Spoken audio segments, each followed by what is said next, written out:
Bienvenue à cette nouvelle exploration.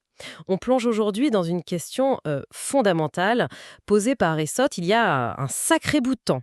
Au fond, quel est le but ultime de tout ce qu'on fait?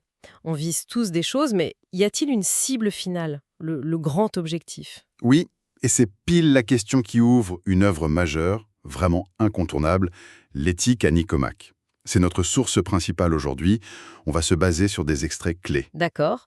Et notre objectif, alors, c'est de décrypter un peu ce mode d'emploi pour bien vivre, selon Aristote. C'est quoi le bonheur pour lui, cette fameuse eudaimonia? Qu'est-ce que ça veut dire être vertueux? Et le rôle de la raison, des choix, et même des amis, apparemment. Exactement, on va explorer tout ça. Sa définition du bonheur comme but ultime. Et puis, bien sûr, sa théorie de la vertu comme juste milieu. C'est plus subtil qu'il n'y paraît. Ah oui. Oui, et on verra aussi le rôle crucial de la phronésis, la sagesse pratique, dans nos décisions. Et puis, chose étonnante, il consacre beaucoup de place à l'amitié, la philia. On va voir pourquoi. Et enfin, on terminera par sa vision de, disons, l'accomplissement suprême. Super programme. Alors, on commence par le début. Tout vise un bien, dit-il. Il prend l'image de l'archer. Quelle est cette cible, ce bien suprême pour nous alors? Ce bien suprême, il l'appelle eudaimonia. Bon, on traduit souvent par bonheur, mais c'est plus riche, hein. Épanouissement, accomplissement, une vie réussie, quoi. D'accord, donc pas juste se sentir bien. Non, voilà. Il écarte tout de suite les candidats évidents. Le plaisir seul, l'argent, les honneurs. Pour lui, ce sont des moyens ou des conséquences, mais pas le but final. Et il met aussi de côté l'idée de Platon, son maître, d'un bien abstrait universel. Il trouve ça un peu Théorique. peu pratique. Voilà, peu utile pour guider nos vies concrètes, exactement. Ok. Alors, si c'est pas ça, c'est quoi arrêter? Il faut regarder notre fonction propre en tant qu'humain. C'est ça l'idée, hein. C'est ça. Il se demande, qu'est-ce qui fait notre spécificité? Qu'est-ce qu'on fait, nous, que les plantes ou les animaux ne font pas pareil? C'est l'activité de notre part rationnelle, penser, raisonner, choisir.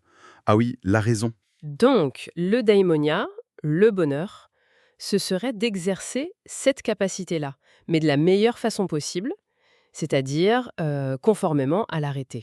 L'arrêté, vertu, excellence. Oui, excellence, vertu. Donc le bonheur, c'est pas un état passif où on attend que ça se passe, c'est une activité. L'activité de bien raisonner, de bien agir, et avec excellence. Une activité, ça change tout. Et il précise aussi sur une vie entière. C'est ça, tout à fait. C'est crucial. C'est pas une journée, hop, on est heureux. Non, non. C'est une activité qui doit durer, devenir une sorte de seconde nature. Comme un musicien, tu vois. C'est pas une seule note juste qui fait le virtuose. C'est la pratique constante et excellente. Voilà. Bien vivre, c'est un peu devenir un virtuose de sa propre vie humaine. J'aime bien cette image, virtuose de l'humanité. Et cette excellence, cet arrêté, la vertu, on est avec ou ça s'apprend? Alors, pour les vertus morales, celles du caractère, comme le courage, la générosité, non, ça ne tombe pas du ciel. Ça s'acquiert par l'habitude. Ethos en grec. D'où le mot éthique, j'imagine. Exactement. C'est en faisant des actes justes qu'on devient juste, en affrontant le danger comme il faut qu'on devient courageux. C'est comme apprendre un instrument ou le vélo. Au début, on tâtonne, on tombe. Et puis ça devient naturel. Voilà, ça devient une seconde nature. Logique, on est ce qu'on fait de manière répétée. Mais alors, comment savoir quoi faire? C'est quoi l'acte juste, l'acte courageux dans telle ou telle situation? C'est là qu'arrive son idée du juste milieu. Oui, la fameuse mésotès, le juste milieu. Pour Aristote, la vertu morale, c'est souvent un équilibre entre deux extrêmes, deux vices, un par excès, l'autre par défaut. Comme le courage. Par exemple, oui, le courage, c'est le milieu entre la témérité, trop d'audace, pas assez de peur, et la lâcheté, trop de peur, pas assez d'audace. Ou la générosité, entre la prodigalité, le gaspillage. Et l'avarice, le fait de ne pas donner assez. C'est ça. Il applique ça à plein de domaines. La gestion de la colère, le rapport à l'argent, aux honneurs. D'accord. Mais il dit aussi que ce milieu est relatif à nous. Ça me chiffonne un peu. Ça veut dire que c'est subjectif? Que mon juste milieu n'est pas le tien? Ah, excellente question. C'est un point clé et très fin. Ce n'est pas subjectif au sens de chacun fait ce qu'il veut. Mais ce n'est pas non plus une moyenne arithmétique, une règle unique pour tous. Ça dépend de la personne et de la situation. Ok. La quantité de nourriture qui est modérée pour un athlète, elle serait excessive pour quelqu'un qui travaille dans un bureau, non? Oui, évidemment. Et la façon courageuse de réagir face à une petite insulte, c'est pas la même que face à un danger de mort. Donc trouver ce juste milieu, ça demande du jugement, de l'adaptation. Ça demande plus que juste l'habitude alors. Il faut réfléchir, évaluer, une sorte de sagesse. Exactement. Et c'est là qu'intervient une autre notion essentielle, la phronésis. On traduit souvent par sagesse pratique ou prudence. Attention, c'est une vertu intellectuelle, pas morale, comme le courage. Ah d'accord. Une vertu de l'intellect. Oui, c'est la capacité à bien délibérer sur les moyens concrets pour atteindre le but que la vertu morale nous donne. La vertu morale nous fait vouloir le bien, être juste par exemple, mais c'est la phronésis, cette sagesse pratique, qui nous aide à voir comment être juste ici et maintenant, dans cette situation particulière. Je vois. Donc, on ne peut pas être vraiment vertueux sans cette sagesse pratique. Et inversement, on n'a pas cette sagesse si on ne vise pas déjà le bien. Les deux sont liés. Indissociables. Elles grandissent ensemble. Quelqu'un de très malin, mais qui utiliserait son intelligence pour nuire, pour Aristote, il n'a pas la phronésis. Même s'il est très efficace dans ses mauvais coups. Voilà. Et quelqu'un plein de bonnes intentions, mais qui choisirait toujours les mauvais moyens, eh bien, il manque de sagesse pratique et sa vertu reste, disons, incomplète. C'est un duo inséparable. Très clair. Et nos choix alors? On est responsable de notre caractère, dit-il, parce qu'il vient de nos actions répétées. Est-ce que ça veut dire que tout ce qu'on fait est choisi délibérément? Alors, il affine pas mal la notion d'action. Il distingue ce qui est volontaire, quand l'initiative vient de nous et qu'on sait ce qu'on fait, de ce qui est involontaire sous la contrainte ou par ignorance majeure. D'accord. Mais le choix délibéré, la proérésis, c'est encore plus spécifique. C'est un acte volontaire qui suit une délibération sur les moyens qu'on a à notre disposition. C'est vraiment ce type de choix qui façonne notre caractère moral. Et c'est pour ça qu'on est responsable de notre vertu ou de notre vice. Oui, mais il reconnaît aussi qu'on n'est pas toujours parfaitement rationnel. Parfois, on agit volontairement, mais sous l'emprise d'une passion, contre ce qu'on sait être mieux. C'est ça l'acrasia. Ah, l'acrasia, la fameuse faiblesse de la volonté. Savoir le bien et faire le mal. C'est tellement humain, ça. Comment il explique ça, lui? Son idée, c'est que dans le feu de l'action, sous l'effet d'un désir très fort ou de la colère, une partie de notre savoir peut être comme mise en veille. Surtout la connaissance des faits précis de la situation. Comment ça? On sait, en général, que trop manger de gâteau, c'est pas bon. Mais là, devant le gâteau, ce savoir général est comme obscurci par le désir immédiat. La connaissance particulière, ce gâteau-ci, maintenant, c'est trop, est mise de côté. Ah, je vois. On agit volontairement, on mange le gâteau, mais contre notre choix réfléchi initial, je devrais faire attention. C'est ça. Et souvent, après, on regrette. Ce qui n'est pas le cas du vicieux installé, qui lui pense bien faire en faisant mal. Il n'y a pas ce conflit interne. Fascinant cette analyse fine de l'action. Changeons de sujet, mais un sujet énorme chez lui, l'amitié. 2 livres entiers sur 10, c'est fou.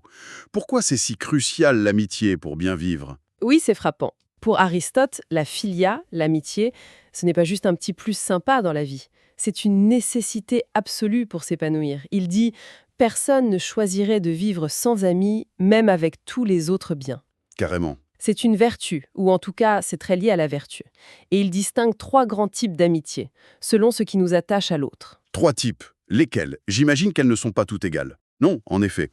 D'abord, il y a l'amitié basée sur l'utilité. Chacun y trouve son compte, son avantage. C'est fréquent dans les affaires ou, dit-il, chez les personnes âgées qui ont besoin d'aide. Ok, l'amitié pratique. Voilà. Ensuite, l'amitié basée sur le plaisir. On aime être avec l'autre parce que c'est agréable, amusant. Typique des jeunes, selon lui. Ces 2 formes sont... Bon, elles existent, mais elles sont fragiles. Si l'utilité ou le plaisir disparaît, l'amitié risque de disparaître aussi. Logique. Et la 3e forme alors, la vraie amitié? C'est l'amitié parfaite, ou achevée. Elle est fondée sur la vertu. Elle unit des personnes qui s'estiment pour ce qu'elles sont, pour leur caractère, leur bonté. On aime l'autre pour lui-même. On lui veut du bien pour lui-même. Ah oui, c'est beau. Mais ça doit être rare. Ça l'est, parce que les gens vraiment vertueux sont rares, déjà. Et puis, ça demande du temps, de l'intimité, de vivre des choses ensemble, une confiance profonde. C'est la forme la plus stable, la plus enrichissante. mais elle se construit. Cette idée d'aimer l'autre pour sa vertu. Et l'amour de soi dans tout ça, c'est un sujet très actuel. On parle d'amour-propre, de narcissisme. C'est bien ou mal de s'aimer soi-même, pour Aristote? Très bonne question, il en parle aussi. Livre 9. Il distingue en fait deux types d'amour de soi, la philautia. Il y a l'amour de soi qu'on blâme, celui de l'égoïste qui veut toujours plus pour lui. Plus d'argent, plus d'honneur, plus de plaisir. Ok, le sens péjoratif habituel. Ouais. Mais il y a aussi un amour de soi qui est non seulement bon, mais nécessaire. C'est celui de l'homme vertueux, qui aime et prend soin de la partie la plus noble en lui, sa raison. Cet homme cherche à bien agir, à faire ce qui est moralement beau, câlon, à développer son intelligence. Donc, bien s'aimer, c'est aimer sa propre raison et chercher l'excellence morale et intellectuelle. C'est exactement ça. Et cet amour de soi, le bon, n'est pas du tout opposé à l'amitié. Au contraire. Ah bon? Bon quoi? Parce que l'homme, bon, a besoin d'amis, bon. Pas par manque, mais pour exercer sa vertu avec eux. Pour contempler la vertu chez un autre, c'est plus facile que de la voir en soi-même, parfois. Et surtout, pour partager la conscience de vivre et d'agir. Partager la conscience de vivre. Oui, partager ses pensées, ses activités avec un ami, c'est comme intensifier sa propre existence. C'est là qu'il a cette formule magnifique, hein. L'ami, c'est un autre soi-même, allos autos. Un autre soi-même, c'est puissant. Bon, alors récapitulons. On vise le bonheur, le daimonia, par une activité excellente de la raison, la vertu. Ça s'acquiert par l'habitude, guidé par la sagesse pratique, la phronésis.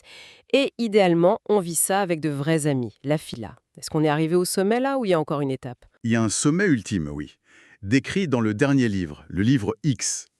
Pour Aristote, la forme de bonheur la plus haute, la plus parfaite, celle qui nous rapproche le plus des dieux, en fait, c'est la vie contemplative, la théoria. La contemplation. Oui, l'activité de notre intellect, le nous, quand il se tourne vers la connaissance des vérités les plus élevées, les plus immutables.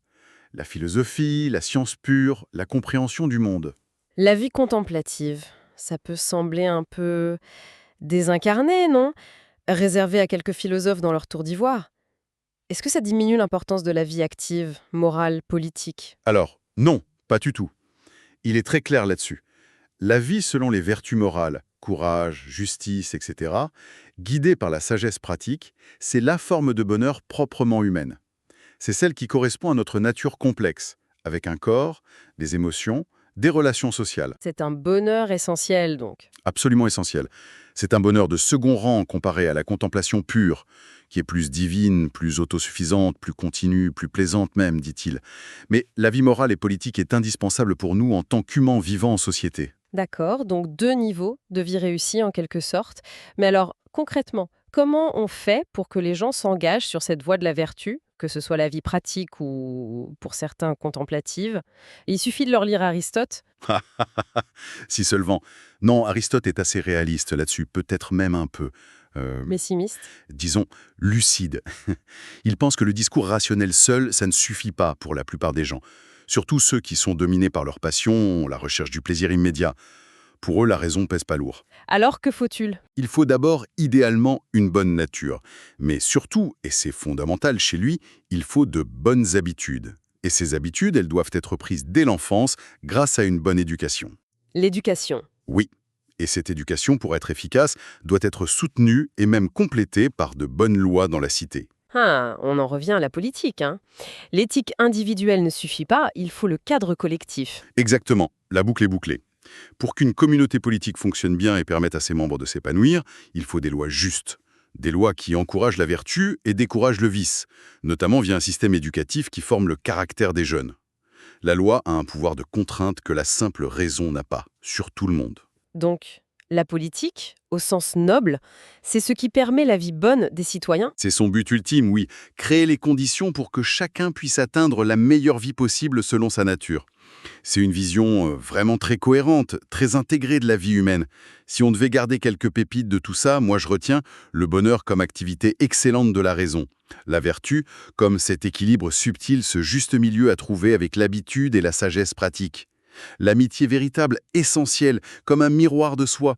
Et puis la contemplation comme le sommet. Mais sans oublier la vie morale et civique. C'est une excellente synthèse, oui.